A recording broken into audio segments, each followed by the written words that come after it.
Hello, and welcome to the Midnight Bible Study. Tonight's topic is the indomitable mindset. The indomitable mindset of a true Christian. This is not a discussion of the lukewarm. It's not a discussion of the casual, Christian who goes to church once a year or on occasion. God bless them, but that's not the indomitable mindset I'm discussing tonight. What I'm talking about is someone who is absolutely sold out for Jesus Christ, 100% committed. That's their mindset, their indomitable mindset, because that's what they think about a lot whenever they have time to think. Now, I just want to keep it brief tonight and give you some examples. Saint Dionysia. She was being flogged for her faith, whipped, brutally whipped. And her little son was crying, watching his mother be whipped. And what kind of mindset did she have was she whimpering and wailing? No, she encouraged her son, telling him to be courageous and have courage as he watched his mother being whipped for her faith. Look at Saint Divini. This guy was blind and crippled, but he was an absolute prayer warrior.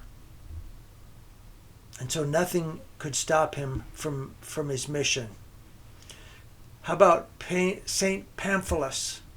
By the way, these are not all just saints. I also have a Lutheran pastor who is one of my heroes. Talk about him also. Saint Pamphilus, he was known for constancy throughout death in the flames. The constancy of faith even lasted throughout death in the flames. That's the indomitable mindset. If the flames can't break your mindset, then you qualify for an indomitable mindset. Germanicus was a boy who was thrown in the arena to be savaged to death by lions and ripped to shreds and eaten alive by lions. This little boy. But unfortunately, for some reason, wait a minute, did I say, but fortunately or unfortunately, depending on whose point of view you're looking at it with, the lions didn't bother about him. They didn't seem to want to eat him. So what did Germanicus do? He provoked the lions. He provoked him so that to get him to attack him, because he was ready to die for as a martyr. The little boy's out there provoking the lions because the lazy things won't eat him. They won't attack him. Speaking of kids, what about Joan of Arc? We've all heard of Joan of Arc. A little girl, maybe in like junior high age, or approximately junior high age little girl. She was so determined to save her country that she could not be stopped, and ended up leading armies to battle and to victory, because they needed her. She was the only one who could do it. And even she survived. Her faith survived death in the flames. What about Saint Peter Damian? He was known for his austerities, his mortifications, intensive study. He was known for intensive study of the scriptures. He was a prolific writer on purgatory and the Eucharist. This person was absolutely sold out for Jesus Christ, and he became a professor. How about Saint Tarcus? He was arrested with Andronicus and Probus. He endured 3 interrogations, cruel torture. Yet he remained steadfast in the faith throughout it all. Then he was thrown to the wild beasts, and ultimately gladiators killed Saint Tarcus with swords. So these people demonstrate indomitable mindset. They were completely sold out for Jesus Christ, and they were willing to die or suffer personal mortifications, austerities for the faith, to walk by the Spirit and not by the flesh. How about Saint Oriel? Lived 26 years allegedly on bread and water, literally a life of miracles. By the way, a lot of the saints who were known for great austerities were also known for miracles. Let's take Pastor Richard Wurmbrand, the Lutheran pastor, a former atheist who was converted and became not only a Christian, but he became ultimately the most prominent, the leader of the Lutheran Church in Romania during the communist era.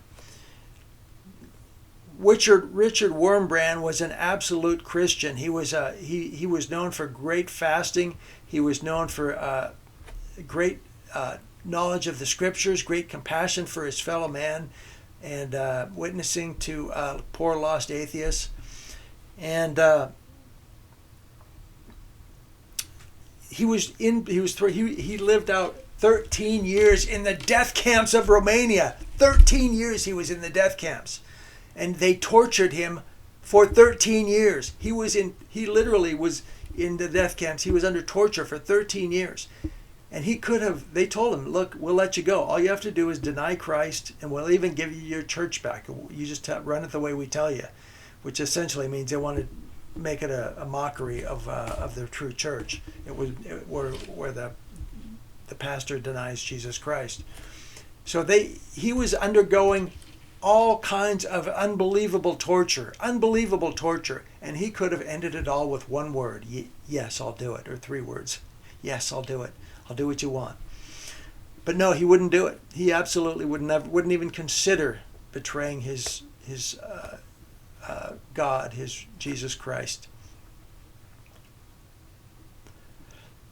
And Wurmbrand watched untold amount of Christians die in the death camps of prison. They regularly tortured him to the edge of death, but they kept him alive. For example, they would put him in the freezer and they would literally have him half frozen, but then they would have a doctor standing by and they'd pull him out in time to save his life. They didn't really want to kill him because he was so well known. They didn't want to make a martyr of him. They really wanted to make a scandal out of him and convince him to betray his role as a shepherd and sell out. But he wouldn't do it. So he endured it all. Now I want to finish up by talking one of the most great. There are many examples of indomitable mindset in the Bible, but one of them is certainly Saint Paul. In 2 Corinthians 11, starting with verse 21, it says, "But if anyone dares to boast about something, I am talking like a fool." I'm talking like a fool here. "I will be just as daring." And then skipping down, he says, verse 23, I have worked much harder. I have been in prison more times. How many of us have been in prison for Jesus Christ? I have been whipped much more. I have been near death more often. 5 times I was given 39 lashes by the Jews. 3 times I was whipped by the Romans, and once I was stoned. And I have been in 3 shipwrecks. And once I spent 24 hours in the water, treading water. I added the treading water. But many travels. In my many travels, I have been in danger from floods and from robbers, in danger from my own people and from the Gentiles. There have been dangers in the cities, dangers in the wilds, dangers in the high seas, dangers from false friends. There has been work, toil. I have often gone without sleep, have been hungry and thirsty. I have often been without food, shelter, or clothing. And not to mention other things, every day I am under pressure of concern for all the churches. When someone is weak, I feel weak too. When someone is led to sin, I am filled with distress. If I must boast, I will boast about the things that show how weak I am. So Paul's life was lived in adversity. He lived day by day, but in adversity. And you never hear about him whining. All you hear about him is persevering with his indomitable mindset. God bless you, and good night from the Midnight Bible Study.